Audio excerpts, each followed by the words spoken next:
ശബരിമല സ്വർണ്ണമോഷണ കേസുമായി ബന്ധപ്പെട്ട പ്രധാനപ്പെട്ട വിവരങ്ങളാണ്. ഇന്നലെ അറസ്റ്റിലായ റബ്ദൻ ഗോവർദ്ധൻ, ഒപ്പം തന്നെ പങ്കജ് ഭണ്ഡാരി. റബ്ദൻ ഗോവർദ്ധൻ ആരാണ്? കർണാടകത്തിലെ ബെല്ലാരിയിലുള്ള ഒരു ജ്വല്ലറി ഉടമയാണ്. ഇയാൾക്കാണ് സ്വർണം വിറ്റതെന്നാണ് നമുക്ക് അറിയാൻ കഴിയുന്നത്. ഒപ്പം തന്നെ പങ്കജ് ഭണ്ഡാരി സ്മാർട്ട് ക്രിയേഷൻസിന്റെ CEO.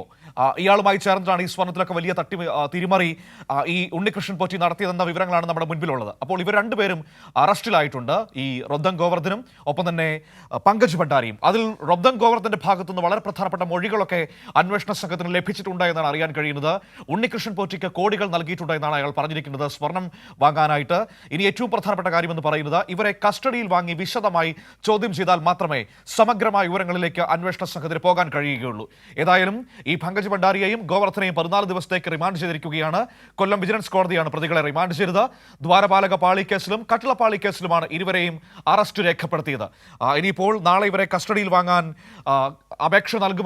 മറ്റന്നാൾ അപേക്ഷ നൽകുമെന്നാണ് നമുക്ക് മനസ്സിലാക്കാൻ കഴിയുന്നത്. വളരെ പ്രധാനപ്പെട്ട വിവരങ്ങൾ ഈ റബ്ദൻ ഗോവർദ്ധനിൽ നിന്ന് പ്രാഥമികമായ അന്വേഷണ സംഘത്തിന് ലഭിച്ചു എന്നാണ് മനസ്സിലാക്കാൻ കഴിയുന്നത്. കോടികളുടെ ഇടപാടുകൾ നടന്നിട്ടുണ്ട് ഉണ്ണികൃഷ്ണൻ പോറ്റിയുമായി എന്നാണ് അയാൾ പറഞ്ഞിരിക്കുന്നത്. ശബരിമല സ്വർണ്ണ മോഷണ കേസുമായി ബന്ധപ്പെട്ട് വളരെ നിർണായകമായ 2 അറസ്റ്റാണ് അന്വേഷണ സംഘം കഴിഞ്ഞ ദിവസം നടത്തിയിട്ടുള്ളത്. മനു സൂചിപ്പിച്ചതുപോലെ തന്നെ ഈ സ്മാർട്ട് ക്രിയേഷൻസിൻ്റെ CEO പങ്കജ് ഭണ്ഡാരി, അതുപോലെ തന്നെ ബെല്ലാരിയിലെ സ്വർണ്ണ വ്യാപാരിയായിട്ടുള്ള ഗോവർദ്ധൻ, ഈ 2 അറസ്റ്റ് നേരത്തെ തന്നെ 2 തവണ ഇവരെ ചോദ്യം ചെയ്തിട്ടുണ്ട്. അതായത് ഈ ഉണ്ണികൃഷ്ണൻ പോറ്റിയെ അറസ്റ്റ് ചെയ്യുന്നതിന് തൊട്ട് മുൻപും അതിനുശേഷവും ഇവരെ രണ്ടുപേരെയും ചോദ്യം ചെയ്യുന്ന ഒരു സാഹചര്യം ഉണ്ടായിരുന്നു. പക്ഷേ അന്ന് അന്വേഷണ സംഘത്തെ വഴിതെറ്റിക്കുന്നതിന് വേണ്ടി, അല്ലെങ്കിൽ അവരെ തെറ്റിദ്ധരിപ്പിക്കുന്നതിന് വേണ്ടിയുള്ളൊരു മൊഴിയാണ് അവർ കൊടുത്തിട്ടുള്ളത് എന്നതാണ് ഇപ്പോൾ നിലവിൽ അന്വേഷണ സംഘം മനസ്സിലാക്കിയിട്ടുള്ളത്. നിലവിൽ ഇപ്പോൾ വളരെ നിർണായകമായ മൊഴി അവരിൽ നിന്ന് ലഭിച്ചിട്ടുണ്ട്. ഈ അറസ്റ്റിന് ശേഷം ഉള്ള ചോദ്യം ചെയ്യലിലാണ് ഈ വളരെ നിർണായകമായിട്ടുള്ള ഈ മൊഴികളെല്ലാം ലഭിച്ചിട്ടുള്ളത്. കോടികളുടെ ഇടപാട് ഉണ്ണികൃഷ്ണൻ പോറ്റിയുമായി നടത്തിയിട്ടുണ്ട്. ഈ പങ്കജ് ഭണ്ഡാരിക്കും ഉണ്ണികൃഷ്ണൻ പോറ്റി ഉണ്ടാക്കിയതുപോലെ തന്നെ വലിയ സാമ്പത്തിക നേട്ടം ഇതുവഴി ഉണ്ടായിട്ടുണ്ട് എന്നുള്ളതാണ് അന്വേഷണ സംഘം നിലവിൽ കണ്ടെത്തിയിട്ടുള്ളത്. ഏതായാലും തിങ്കളാഴ്ച, നാളെ ഇപ്പോൾ ഞായറാഴ്ച ആയതുകൊണ്ട് കോടതിയില്ല, അതുകൊണ്ട് തിങ്കളാഴ്ച ഈ പ്രതികൾക്ക് വേണ്ടിയുള്ള കസ്റ്റഡി അപേക്ഷ നൽകാനാണ് നിലവിൽ അന്വേഷണ സംഘം തീരുമാനിച്ചിട്ടുള്ളത്. അതിനുശേഷം വിശദമായ ചോദ്യം ചെയ്യൽ ഉണ്ടാകും എന്ന് തന്നെയാണ് നമുക്ക് മനസ്സിലാക്കാൻ കഴിയുന്നത്. ഏതായാലും ഈ സ്വർണ്ണമോഷണ കേസിൽ നേരത്തെ തന്നെ വളരെ നിർണായകമായ അറസ്റ്റുകൾ നേരത്തെ തന്നെ നടത്തിയിട്ടുണ്ട്. അതിന് പിന്നാലെ ഈ സ്വർണം എവിടെ എത്തിച്ചു, എവിടെയാണ് ഇത് ഒരുക്കിയത്, അതോടൊപ്പം തന്നെ ഈ ഗോവർദ്ധൻ്റെ പക്കൽ നിന്നും ഈ സ്വർണ്ണക്കടയിൽ നിന്നും 800 ഗ്രാമോളം സ്വർണം കണ്ടെടുക്കുകയും ചെയ്തിട്ടുണ്ട്, ഈ ശബരിമലയിലെ സ്വർണം.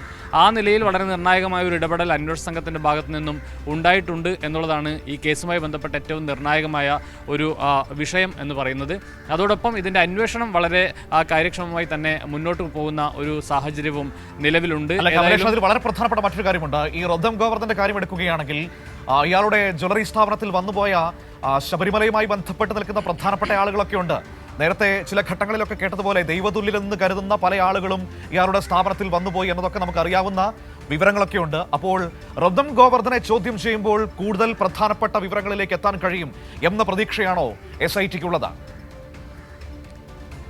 മനു, തീർച്ചയായും ഇവരെ നേരത്തെ ചോദ്യം ചെയ്യൽ, ഞാൻ നേരത്തെ സൂചിപ്പിച്ചതുപോലെ തന്നെ 2 വട്ടം നേരത്തെ ചോദ്യം ചെയ്തിട്ടുണ്ട് എന്നുള്ളതാണ് നമുക്ക് മനസ്സിലാക്കാൻ കഴിയുന്നത്. അന്ന് പക്ഷേ കൃത്യമായ വിവരങ്ങൾ അന്വേഷണ സംഘത്തിന് ഇവർ നൽകിയിരുന്നില്ല. എന്നാൽ പിന്നീടുള്ള അന്വേഷണത്തിലാണ് ഇവർക്ക് നേരിട്ട് ഇതിനകത്ത് പങ്കുണ്ട്, പലപ്പോഴായി ശബരിമലയിൽ എത്തിയിട്ടുണ്ട്, ഉണ്ണികൃഷ്ണൻ പോറ്റിയുമായി കൂടിക്കാഴ്ച നടത്തിയിട്ടുണ്ട്, തന്ത്രി ഉൾപ്പെടെയുള്ളവരുമായി ഇവർ സംസാരിച്ചിട്ടുണ്ട് തുടങ്ങിയ കാര്യങ്ങളെല്ലാം പുറത്തേക്ക് വരുന്നത്. അതിൻ്റെ അടിസ്ഥാനത്തിലാണ് നിലവിൽ ഇവരെ ആദ്യഘട്ടത്തിൽ കസ്റ്റഡിയിലെടുക്കുകയും പിന്നീട് അറസ്റ്റ് രേഖപ്പെടുത്തുകയും റിമാൻഡ് ചെയ്യുകയും ചെയ്തിട്ടുള്ളത്. സ്വാഭാവികമായും നേരത്തെ നൽകിയിട്ടുള്ള മൊഴികൾ എന്തുകൊണ്ട് അത്തരത്തിലുള്ള ഒരു കള്ളമൊഴി നൽകി എന്നതടക്കമുള്ള കാര്യങ്ങൾ വളരെ വിശദമായി തന്നെ അന്വേഷണ സംഘത്തിന് പരിശോധിക്കേണ്ടതുണ്ട്. അന്വേഷണ സംഘത്തെ തെറ്റിദ്ധരിപ്പിക്കുന്ന നിലയിലേക്കുള്ള മൊഴിയാണ് നേരത്തെ നൽകിയിട്ടുള്ളത്. സ്വാഭാവികമായും ഈ കേസിൽ പുതിയ കണ്ടെത്തലുകൾ വെച്ച് അന്വേഷണ സംഘത്തിൻ്റെ പുതിയ കണ്ടെത്തലുകളുമായി ചേർത്ത് വെച്ചുകൊണ്ടുള്ള ഒരു പരിശോധനയും അതുപോലെ തന്നെ ചോദ്യം ചെയ്യലുമാണ് പുരോഗമിക്കുക എന്നുള്ളതാണ് നമുക്ക് മനസ്സിലാക്കാൻ കഴിയുന്നത്. അതിൻ്റെ ഭാഗമായി തന്നെയാണ് ഇവരെ കസ്റ്റഡിയിൽ വാങ്ങാനുള്ളൊരു തീരുമാനം. വളരെ നിർണായകമായ, അതായത് ഈ കേസിലെ ഏറ്റവും നിർണായകമായ 2 അറസ്റ്റ്, അതായത് ഈ സ്വർണ്ണ മോഷണവുമായി ബന്ധപ്പെട്ട് നേരിട്ട് ഇടപെട്ടിട്ടുള്ള 2 പേരാണ് ഈ ഗോവർദ്ധനും പങ്കജ് ഭണ്ഡാരിയും എന്ന കാര്യത്തിൽ യാതൊരു തർക്കവുമില്ല. അക്കാര്യം അന്വേഷണ സംഘത്തിന് വ്യക്തമാവുകയും ചെയ്തിട്ടുണ്ട്. അതുകൊണ്ട് തന്നെ എങ്ങനെയാണ് ഇത് ഓപ്പറേറ്റ് ചെയ്തിട്ടുള്ളത്, ഏതൊക്കെ നിലയിൽ ആരൊക്കെയാണ് ഇതിൽ ഇടപെട്ടിട്ടുള്ളത്, എത്ര കോടികളുടെ ഇടപാടാണ് നടന്നിട്ടുള്ളത് തുടങ്ങിയ കാര്യങ്ങളിലെല്ലാം ഒരു വ്യക്തത വരിക സ്വാഭാവികമായും ഈ പങ്കജ് ഭണ്ഡാരിയെയും അതുപോലെ തന്നെ ഗോവർദ്ധനെയും ചോദ്യം ചെയ്യുക വഴിയായിരിക്കും എന്നതാണ് അന്വേഷണ സംഘം മനസ്സിലാക്കുന്നത്. അതിൻ്റെ ഭാഗമായി തന്നെയാണ് ഇവരെ കസ്റ്റഡിയിൽ വാങ്ങി വാങ്ങി ചോദ്യം ചെയ്യാനുള്ള നീക്കത്തിലേക്ക് അന്വേഷണ സംഘം കടക്കുന്നത്. തിങ്കളാഴ്ച ഈ പ്രതികൾക്ക് വേണ്ടിയുള്ള കസ്റ്റഡി അപേക്ഷ നൽകും എന്നാണ് നമുക്ക് മനസ്സിലാക്കാൻ കഴിയുന്നത്.